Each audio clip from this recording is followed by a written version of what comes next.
Now, I mentioned this business with the solar farms. The Australian Energy Market Operator is warning almost every large solar farm in the country will have to turn off at least of the third of the power that they make within a couple of years.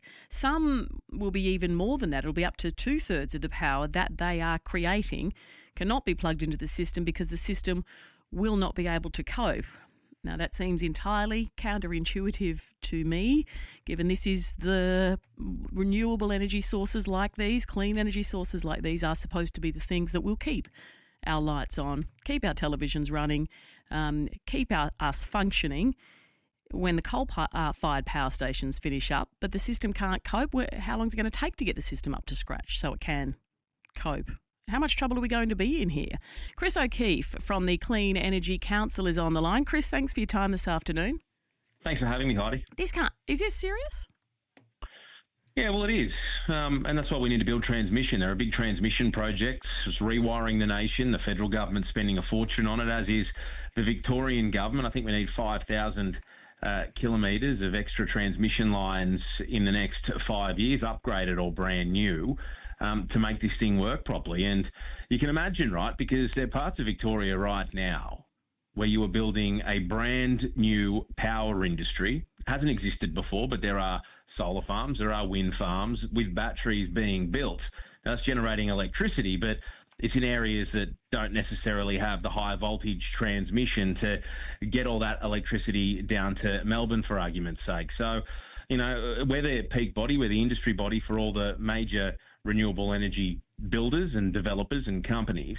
And they're building the stuff, and we desperately need the transmission to ensure we can get the electricity that we're generating to the people that use it. And that's why, we do need these transmission projects, and we need them online ASAP. How long is this overlap going to run for, where we've got more than enough energy being created but no way to plug it in because the transmission line build is taking too long?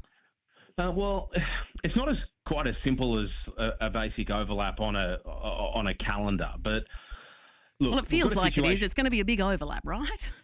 Well, not necessarily, because the grid is exceptionally complex and you can get electricity from all different sources. But where we are at the moment is Loy Yang A, or Yallourn at least, is 2028. Is that when they're looking at shutting it? And Loy Yang A is 2035. So we certainly need a wriggle on. But we've got VNI West, although that's a new transmission project that links New South Wales to Victoria. That's delayed 2 years, but that should be up and running by 2028.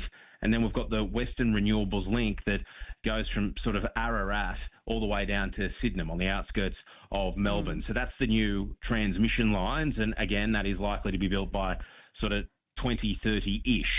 So, the industry's saying is you've got to get on with it. Aren't both of those still facing some fairly big community resistance, VNI West and the Western Renewables?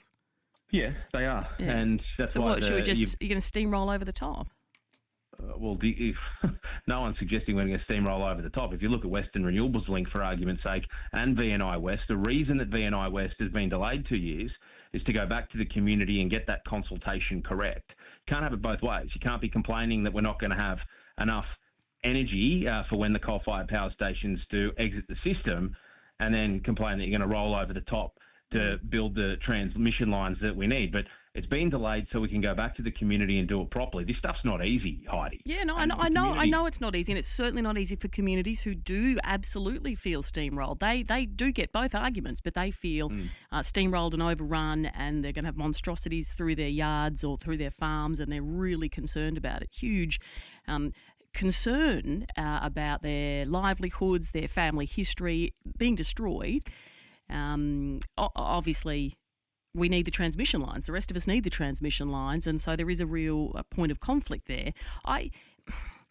We've been building all of this stuff for a while now, especially here in Victoria. We've been putting ever-increasing amounts into solar farms and wind farms. Should we have started the process with the transmission lines, realising that there'd be that issue a little sooner, started making the case much sooner, and starting the poles and wire upgrade a lot sooner?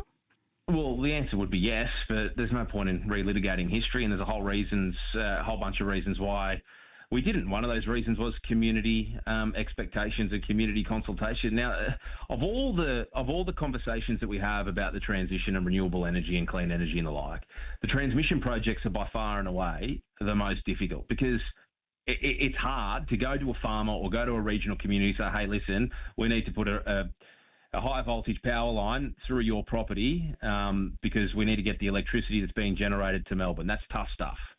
But that's why the Western Renewables Link, that hasn't been approved yet, but we need it. But that is why they're doing neighbour payments. That's why they've upped the payments to the landholders who have to host this stuff.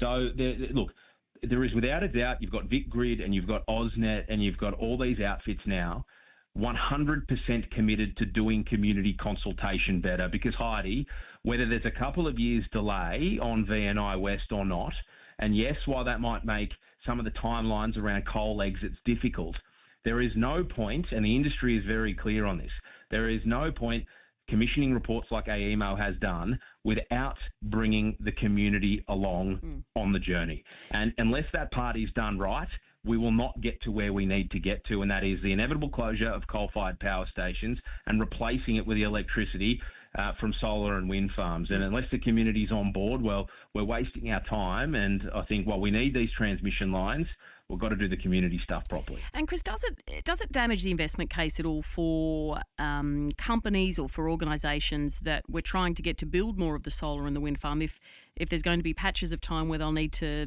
turn it off, shed some of the power, they won't get the payments, or will that all just sort of be worked out in the mix? They'll still get the payments because it's in the government's best interest to keep us with some sort of power supply coming in. Yeah, look, it's a mixture of both. We've got a capacity investment scheme which guaretees a sort of a revenue stream, but also a lot of these projects now have got big batteries. So when they are spilling, or the curtailment or whatever, when they can't get the electricity into the transmission system to get it to Melbourne, that can now be stored in big batteries. So that absolutely improves the investment sort of question for those developers and those investors backing those developments. So it's not sort of like, okay, well, the thing's dead. It's certainly not dead, because ultimately, Heidi, we need the electricity. We sure do. All right. Thank you very much for your time this afternoon. Thanks, Heidi. Chris O'Keefe there, Clean Energy Council spokesman.